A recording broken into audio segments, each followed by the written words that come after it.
it. And now you gotta get it back. And the way to get it back is to go back to the beginning. You know what I mean?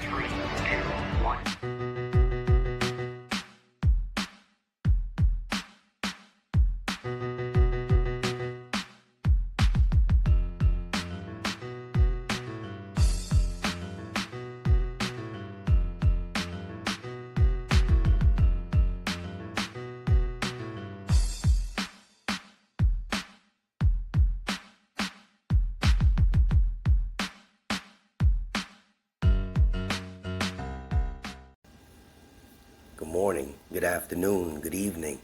My name is J.H.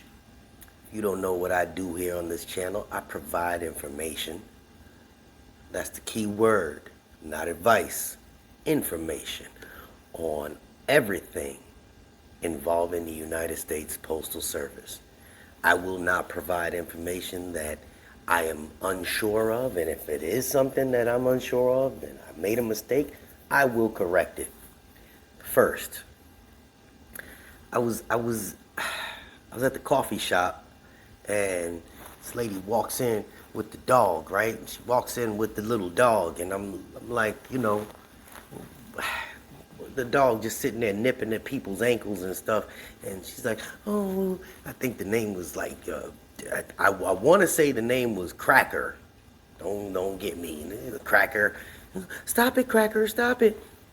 Freaking dog nipping at people's ankles, and I'm thinking to myself, why do these people keep bringing these animals into places like this? Is a place of business where we eating and stuff like that. And then she goes and she holds it up and she's like, yeah, can I get a frappe? She went through this whole thing, and the dog is sitting there and he's like, you know, barking at the person behind. There was a time when we couldn't allow animals into food places, but you know, now all of a sudden that they need these animals to go everywhere. So in the back of my head, because I got this weird mind, and I'm like, well, if you gotta go get your coffee with your dog, and then it's my service dog for my anxiety, and I'm thinking, if you gotta go everywhere, how do you work? How do these people work? When they talk about they need to have an animal for their comfort, do they not work? Is that one of the? Do they not work? I don't get it. I don't get it. I mean, this is the soft country that we live in. That's right. I said it. It's a soft country that we live in. And let me be clear. I can see when I have my videos when people unsubscribe. I never asked for anybody to subscribe to my channel. I'm not here to gain fame. I'm here to provide information, whether you like the information or not, or how I deliver it. I can't change that, because if you're here to join the post office, woo, you in for some tish. If you think some guy on the internet is offending you, you wait till you get into the post office. Boy, you ain't gonna have you ain't gonna have Cracker to save you. Cracker ain't gonna save you. Cracker, stop it. No, so you want me to carry mail? Where am I gonna, you have a bag that I can put my dog in? Really? Really? And I have some very crude humor. But let's talk about there was 3 minutes wasted of your life. But somebody tell me, what do these people do? What do these people do that need animals in order to exist? It's a mental thing. It's a mental thing. Jesus Christ. Stick around to the end of the video. I'm going to answer a question somebody asked in the comment section. I said I'll start doing this. So towards the end, I'm going to hit this one question up. You guys might like the answer. You might not, but you know what it is. So we're going to talk about what I'm reading here. It says, why USPS is disproportionately impacted by high inflation. High inflation. Now, we spoke about this, something about this in the last few videos about how we get our COLAs. If you're new to the real world, a COLA is a cost of living adjustment, where they adjust your pay somewhat by a certain percentage in order to kind of take or alleviate the stress of the price of everyday goods. So, you know, back in the days, you used to buy a quart of water. Those from up top, old school, know what I'm talking about, a little quart of water for a quarter. But now, Quart of water don't cost a quarter. Quart of water costs 50 cents.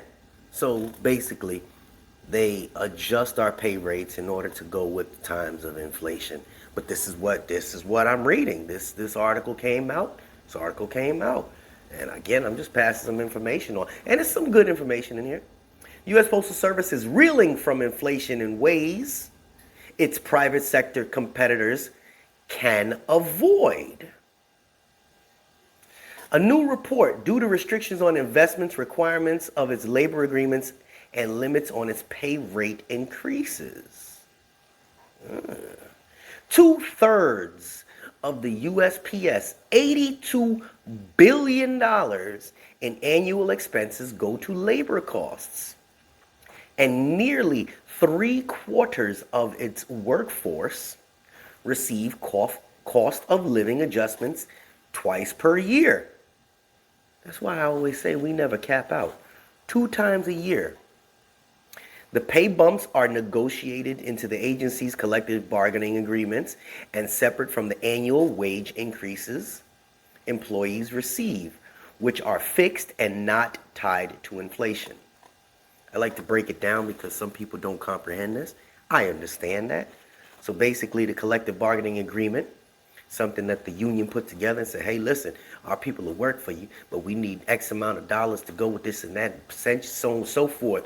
But that can't be part of the pay raise. So if we get a pay raise, which is according to the pay scale, if you don't know what your pay scale is, make sure you go and check out your union website. If you don't know what your union website is, if you're a carrier, it's the NACL, National Association of Letter Carriers. If you're a mail handler, it's the Mail Handlers Union. And if you're any other craft besides that, it's usually the APWU. Information. Boom. Follow me. The adjustment in July 2021, for eligible employees was $1,935. The U.S. Inspector General found in its recent report 10 times the increase in July 2020. Man, my union rep told me how much we got between this little back pay that they owe us, the COLAs, and our pay increases. All this stuff combined comes almost up to, from a year and a half, almost $9,500 between COLAs, cost of living adjustments, and this back pay. That's a lot of money. Just think about that. $9,000. That's crazy. It said the COLAs around that time were the largest USPS ever given out.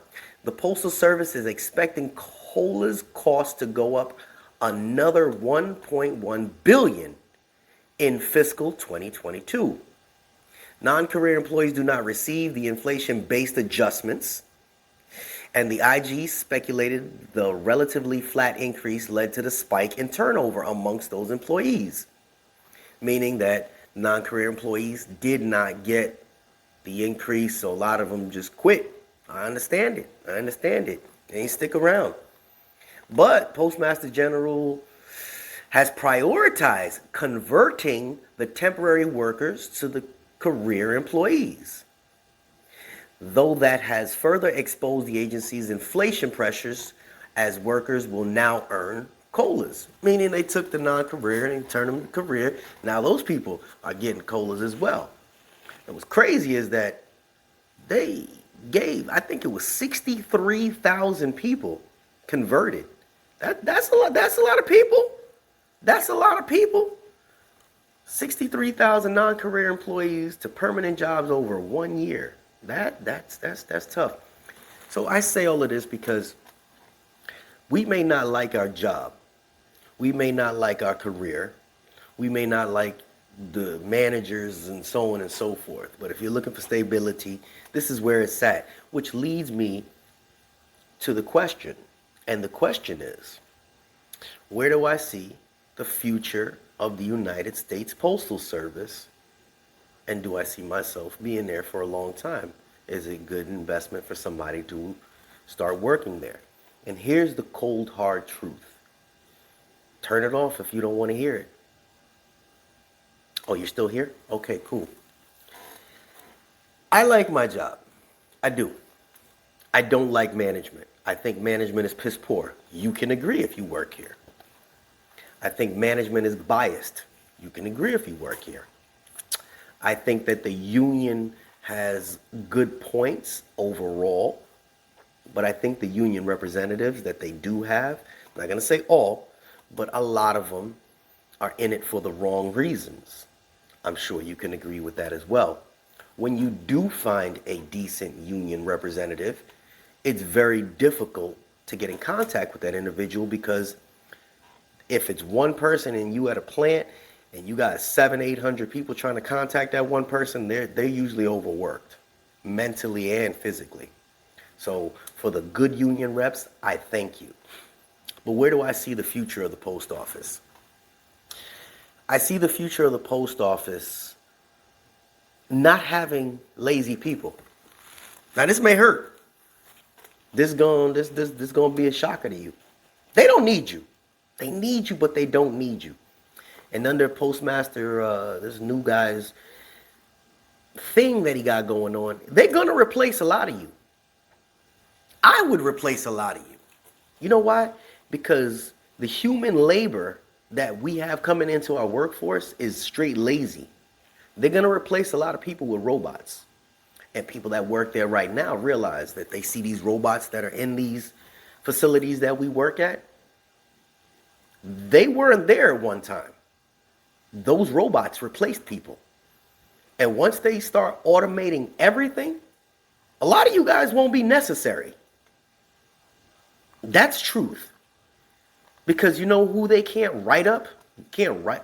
Management will find a way to give a robot an eye. This robot's not producing fast enough, so let's give him an eye. No. The robot, it'll break down, but it'll continue working. It'll do the job that you don't want to do. You know what it's not going to do? It ain't going to call out. It ain't going to have baby problems. It ain't going to have car problems.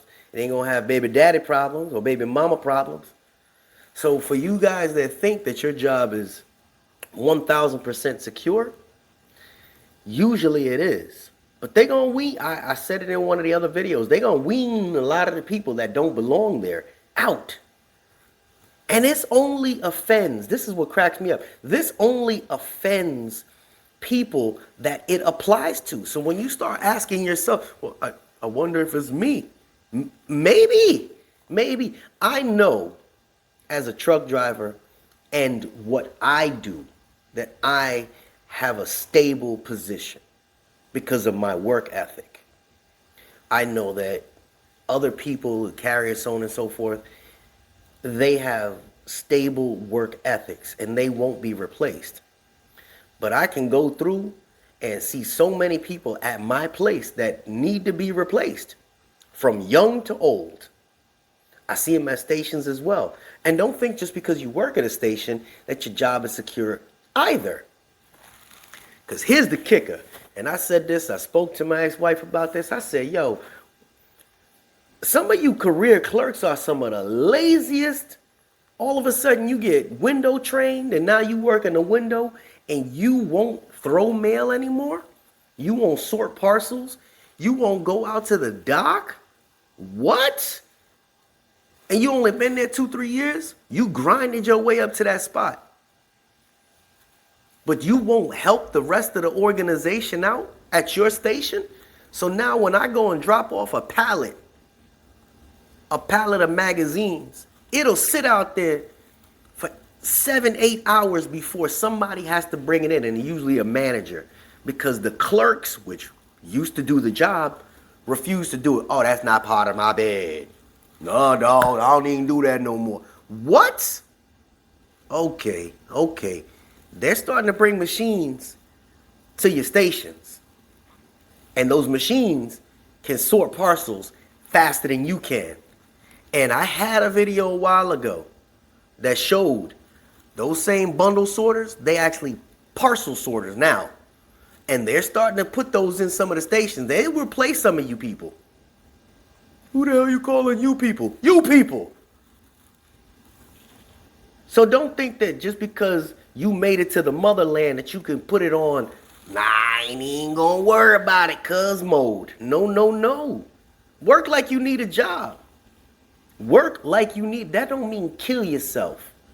But let's work like we need a job, because they'll replace a lot of you.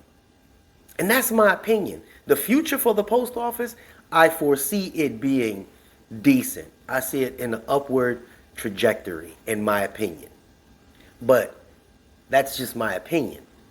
But I don't see a lot of the people that are there right now continuing to be there. Well, how's that going to be? If I make career, they can't fire me. You're right, they can't. But if they eliminate your position, they tell you that they can assign you to anywhere within, I believe, a 60-mile radius of your initial installation. So again, we're just going to use a random place. So let's say you're stationed in Lower East Side Manhattan, and your place says, we no longer need you at this spot, but we have a position for you available up in White Plains, New York. Now, for those that don't know, that's probably an hour drive easily. And you either accept it or you're jobless. That's how that works. That's how that works. They can assign you there. Oh, no, we got a position for you. Yeah. That's how it works. So don't feel like you're superior to the rest, although your job is secure. But again, like I said, the question initially was, where do I see this place in the future? I think that they're weaning out a lot of the negatives. And that goes for the managers as well. Because they have way too many managers, way too many chiefs, not enough Indians. You ever go to a station, you're like, how come we got 8 supervisors and we only got 2 people working? Y'all gonna be like, yeah, that's my station right here. We ain't got nobody. People don't show up to work. Hey, I don't even know what to tell you about that, cuz. It's the balance is crazy. But again, this is because of what we do. If we treat the job like trash, but we still want the job to treat us good, it really don't work like that. I reach enough people for you to start something good at your place, to be the light in the darkness. It's very difficult. But adversity was what makes us stronger. You see me?